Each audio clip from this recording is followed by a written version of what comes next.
All right, so I'm going to give you a quick walkthrough of how my classes are set up. And I do want to point out a few things because I think that they're very important. If you're in my class and everything that you have that's going to be due is going to be up here in your calendar. Okay. You would just switch it over to month and you can kind of see.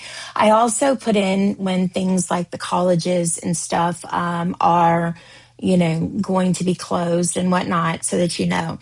In Take for example, if you had something that was due yesterday and it was showing is still due for yesterday, you can always reach out to your professor and say it's a holiday and we're supposed to move it. That's just an FYI, but you didn't hear it from me. Please don't sleep on the announcements. I will put out a lot of things and keep you updated.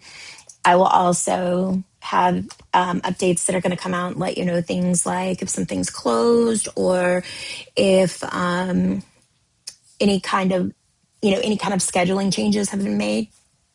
I'll put all of that here.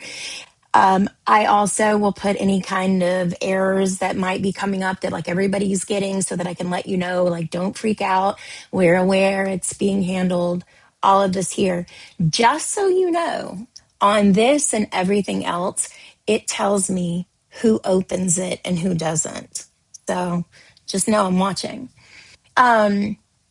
Discussions, I don't really need to say anything about this. I'm actually going to do a whole different post to show you what I would call is a good example and then what is a bad example of what a discussion board answer should look like. So we'll do that in a different one. Then you're going to have your grade book and then your groups, which we don't have any groups. Now, going back to the content, there's one thing that I want to point out here, okay? And because this class doesn't have it, I'm going to flip over to a different one, but I need to show you this. So on this one over here, you see it says instructor, right? And it's just me. I am the only professor here. If you see my name with another professor, it is the other professor's class. I just have access to that class because I'm the one that populates the shells. Also, you can always look over here and it'll show you exactly who the professor is. The other thing I wanted to point out here is that on this class right here, you can see it has a course schedule, and that's because this one has a live class. Now, over here in the schedule itself, you'll see that it's also built in, right? If you scroll all the way down, you're going to have a link here. If you go back to the main page, you have a link here, but you also can get in through here, all right? And all you do is simply click on that, the WebEx LTI. Then if it makes you do this, just click on this and it will bring up WebEx, right?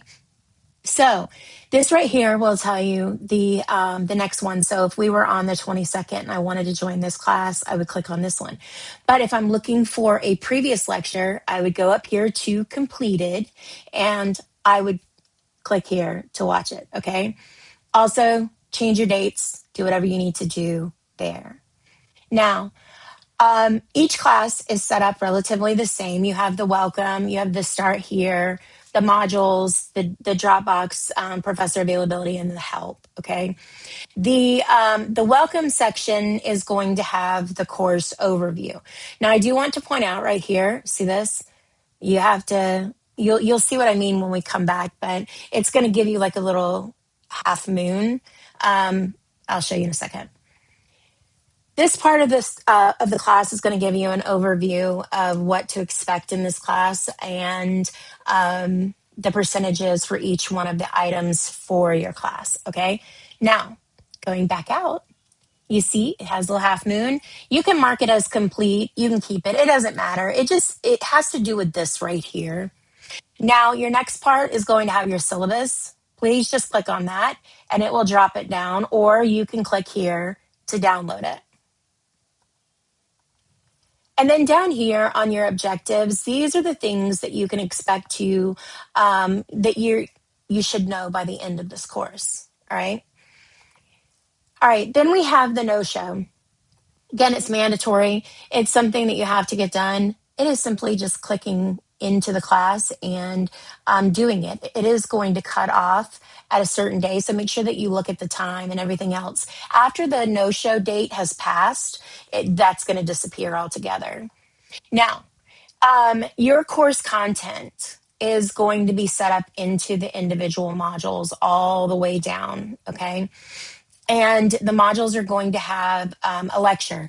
You may have a lecture that is going to be put in here because maybe it's an asynchronous course that needs a lecture. So I would throw that in this part right here, okay?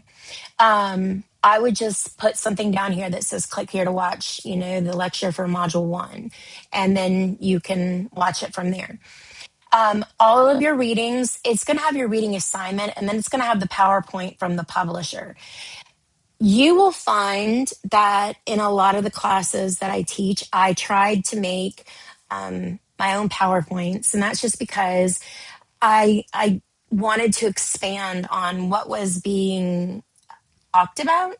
And really and truly, I made these in the first 2 semesters that I was teaching. And, I was still kind of new. I was nervous and I kind of threw a lot in there. But I really wanted students to know when they looked back at what it is that they were looking at, that they could remember and not have to try to figure it out by this bullet point that has very little information. I may try to go ahead and do some more of my own PowerPoints this semester, but I'm trying to kind of stockpile lectures. So I don't know that that's going to happen. But anyhow, these videos are just supplemental. There's only one course where you have to watch the videos and it's a part of it, but it'll tell you in that particular course. Also, please know that if you have any links that are broken, I'm going to actually be creating a form that I'm going to send out to you guys for you guys to kind of hang on to. That way you can report it to me. I'm actually going to be in the process of trying to make some of these as well to kind of make some more supplemental information that I'm not going to have to worry about somebody taking down because they don't like the amount of traffic, coming in from us. Your discussion is here. Don't forget, it's also up at the top. We'll talk about that in a whole different segment. Your assignments are going to be here. Now, I want to point out something. It has on here that the due date was like 1/23 for this, right? Which is coming up. So that's your due date. And you need to be working towards making sure that you don't push that due date. Okay. We need to make sure that we are trying to work within that time frame because giving you 2 weeks for an assignment is more than generous. And it's one of these things we've tried to come up with a compromise to kind of meet students where they are in terms of the due dates, any penalties, and how they might affect them. Now, the students did not like it on the semester that we switched everything over to where you had to do an extension request. And it became one of those things that you would hear students say, like, I was sick this week, or I had an extra job this week, or I had to take care of a sick mother this week. But it was kind of compartmentalized into a weekly segment, okay? So what happened was we kind of decided to say, okay, well, if it happened this week, then we'll give you an extra week on a straight out of the gate. Now, there are some assignments that are going to come up that are going to, you're going to need a little more heads up on.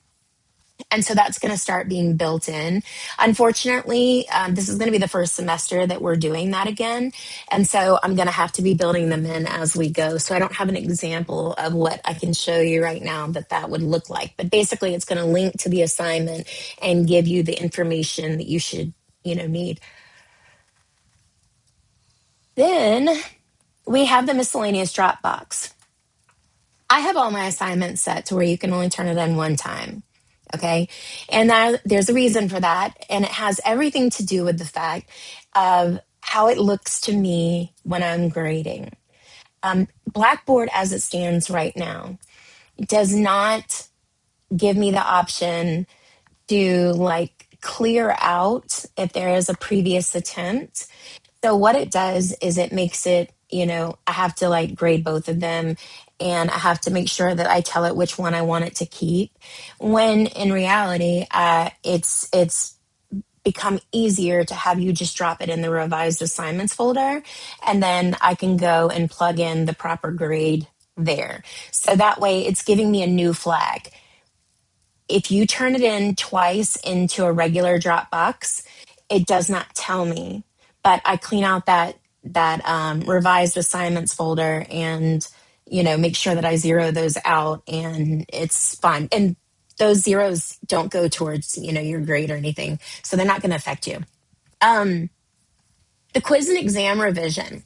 So the law is something that we don't all see it the same way through the same lens. Okay. So I created this part where you can go in and you can open up a Word document and you can create a list of the ones that you got wrong. Okay, so, but you need to tell me what the question is, what answer you picked, and why you picked it. All right, so I just need to know the why you picked it. And it could honestly be as simple as I literally didn't know, so I just picked. All right. And I will still give you points back for your honesty. All right. I may not give you all of them back, but you'll get some points back. But the reason I did this is because I do try to constantly work towards making the language that's used better. And I can't do that without having kind of that feedback from you guys. So I give you the points back to encourage you to please give me feedback so that I can make it better. The extension request, we'll talk about that in a second, but that's where you would drop that. Now, my availability. This is not necessarily like all of my availability. And it has to do with the fact that I had it set up to where I was going to be on, I was on Calendly or something like that. I don't know what it's called. But anyhow, I was on that, and it made it so that I all of a sudden I couldn't access it, and there was no reason that I couldn't access it. So I just had this set up so that you can come here if you have a question about an assignment, or you want to talk about class or something. You can just come over here and you have a guaranteed 20 minutes with me. If you know me, you know we're probably going to talk longer than 20 minutes because I do that. But I just wanted to let you know that that's what this looks like. Now, your help section, okay? This has all the different things. So this tells you right here that like the due dates. If you do all of your work, you can do the little quiz that says that you did you get the extra points, and it'll add it to your grade. Everybody should still do it though, because it is on there. It just won't count against you. Oh my gosh. I don't know why it just scrolled me all the way back up. These will tell you your other things about how to, submit work and do all that stuff. The deadlines and all of that, that does talk a lot about that extension request, okay, and when to use it. Now, I'm not necessarily a stickler for this, but there's a motion to extend here, and basically it's just giving you the ability to fill in. You're going to clear all those out, and it's going to give you the ability to pick when you want your next due date to be. All right. And then it'll be up to the professor to decide whether or not they want to let you have that. Last but not least, in my 1100 class, I don't have a strict generative AI policy. In the other classes, I do have more of a strict policy. But because the legal field is starting to be geared more toward doing things with AI, a lot of assignments, I will encourage it. However, the reality is that you can have AI do stuff for you all day long. But if you don't know how to check AI, it doesn't matter. You can still end up screwing things up so bad, all because you wanted to do that. Don't be that person. Okay, so I just wanted to put that out there. And that's really all I have for you guys for this particular video. But again, I just wanted to kind of give you a quick walkthrough so you know where things are. Again, all assignments will be filed under their individual modules in their assignments folders, except for the discussions, and they will be in their own folders. I will, again, do another video to address the discussion boards and some other things, just because I'm wanting to make sure that everybody's on the same page. And this will be something that I can start sharing every single semester so that we're always on the same page. Anyhow, if you have any questions, reach out to me. Bye.